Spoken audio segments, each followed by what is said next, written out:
क्या हो अगर हमारी लाइफ में कलर्स ही ना हो, बिल्कुल ब्लैक एंड व्हाइट जिंदगी, थोड़ी बोरिंग हो जाएगी ना।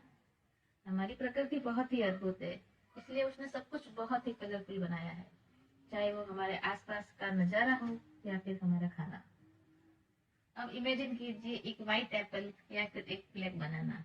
आप शायद सोच भी नहीं पाएंगे, क्यों? क्योंकि ये कलर्स हमें अट्रैक्ट करते हैं अपनी तरफ। और ये बात जानती है ये खाना बनाने वाली कंपनियां, और ह्यूमन साइकोलॉजी का इस्तेमाल करते हुए वो अपने खाने को इतना कलरफुल और इतना सुंदर बनाती है कि बच्चे तो क्या, बड़े भी खुद को नहीं रोक पाते हैं। खाने को कलर देने के लिए हम फूड कलर का यूज करते हैं। अब ये फूड कलर दो टाइप के होते हैं, फर्स्ट नेचुरल फूड कलर और second artificial food colour. Natural food colour वो होते हैं जो हमें पेड़ पौधों या फिर जानवरों से मिलते हैं। एग्जाम्पल के लिए, जैसे पालक से हमें हरा, चुकंदर से लाल और हल्दी से हमें पीला कलर मिलता है। लेकिन इन नेचुरल फूड कलर्स की कुछ लिमिटेशंस है, जैसे इनकी क्वांटिटी बहुत ज्यादा लगती है अगर हमें खाने में यूज करना है, और दूसरा, इनको हम लंबे समय तक अपने पास नहीं रख सकते। अगर रखना है तो हमें प्रिजर्वेटिव डालने पड़ेंगे जो कि खुद केमिकल होते हैं, तो फिर वो नेचुरल रहे। दूसरे होते हैं आर्टिफिशियल फूड कलर। इनकी थोड़ी सी ही क्वांटिटी बहुत होती है बहुत सारा खाना बनाने के लिए, इसलिए ये कंपनियां इन्हीं का यूज करती है और ये सस्ते भी पड़ते हैं। लेकिन इनके साथ सबसे बड़ी प्रॉब्लम यही है कि ये बहुत ही हानिकारक केमिकल से मिलकर बने होते हैं, स्पेशली पेट्रोलियम प्रोडक्ट और कोलदार से, जो हमारी बॉडी के लिए बहुत नुकसानदायक होते हैं। इनसे हमें स्किन एलर्जी या फिर कैंसर जैसी बीमारियां भी हो सकती है। Safety and standard authority of India FSSAI ने 9 ऐसे आर्टिफिशियल फूड कलर लिस्ट किए हैं जो हम खाने में सेफली यूज कर सकते हैं, जैसे blue 1, blue 2, citrus red 2, orange red, red 40, green 3, red 3, yellow 5 and yellow 6। लेकिन इनकी भी हम एक फिक्स्ड वैल्यू ही, क्वांटिटी में फिक्स है उतना ही यूज कर सकते हैं। इनको भी हम अगर ओवर यूज करेंगे तो इनके साइड इफेक्ट हो सकते हैं, जैसे अस्थमा, बिहेवियर में चेंज, टेम्परामेंट इश्यू और फूड पॉइजनिंग भी हो सकती है अगर हम बहुत ज्यादा इनका यूज करते हैं तो। कॉटन कैंडी तो हम सबने बचपन में खूब खाई होगी, जिसे हम आम भाषा में गुड़िया के बाल भी कहते हैं। लेकिन कुछ दिन पहले तमिलनाडु और पौंडीचेरी सरकार ने इसको बैन कर दिया है, क्योंकि रिसर्च में पाया गया है कि इसमें रोडेमाइन बी नाम का एक केमिकल पाया जा रहा है जो कि कैंसर की वजह बन सकता है।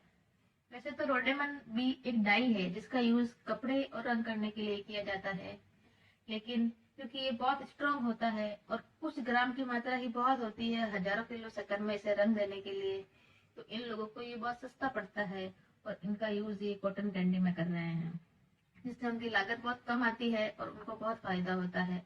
इसलिए सरकार ने इस पर बैन लगा दिया है।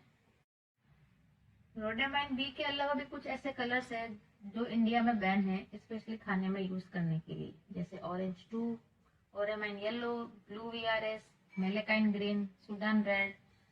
इन आर्टिफिशियल कलर्स का यूज पैकेट फूड के अलावा सब्जियों और फ्रूट्स को कलर देने के लिए भी किया जाता है, जिससे ये फ्रूट्स अट्रैक्टिव दिखे और शाइन करे।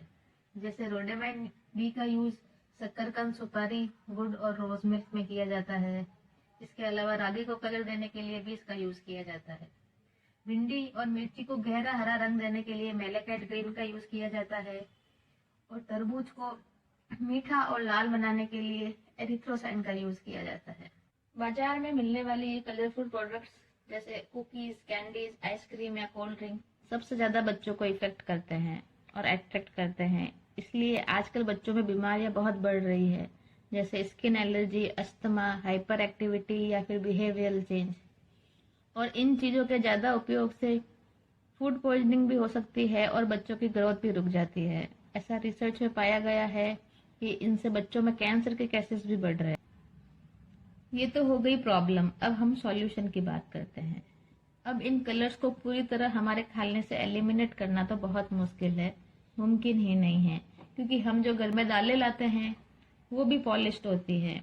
इन दालों को शाइनी बनाने के लिए उनके ऊपर कलर कोटिंग की जाती है।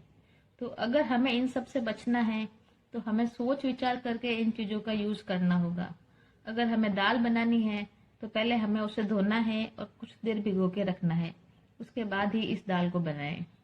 अगर हम फल या फ्रूट्स भी ला रहे हैं तो सबसे पहले उनको धोएं और उसके बाद ही उनका उपयोग करें।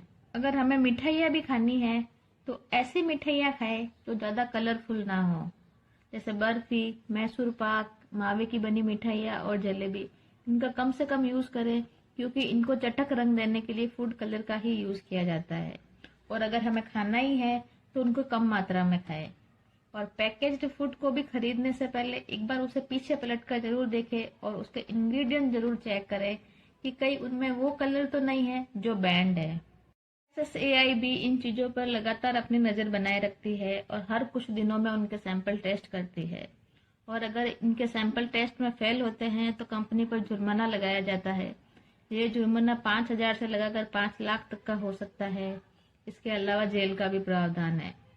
लेकिन भ्रष्टाचार और मिलीभगत की वजह से इन कंपनीज पर प्रॉपर एक्शन लिया नहीं जाता और ये ऐसे कलर यूज करते रहते हैं जो हमारे स्वास्थ्य के लिए हानिकारक है। लेकिन कहते हैं ना, precaution is better than cure. इसलिए अब ये हमारी खुद की जिम्मेदारी है कि हम ऐसी चीजों का कम से कम यूज करें जो हमारे और हमारे परिवार के लिए नुकसानदायक है।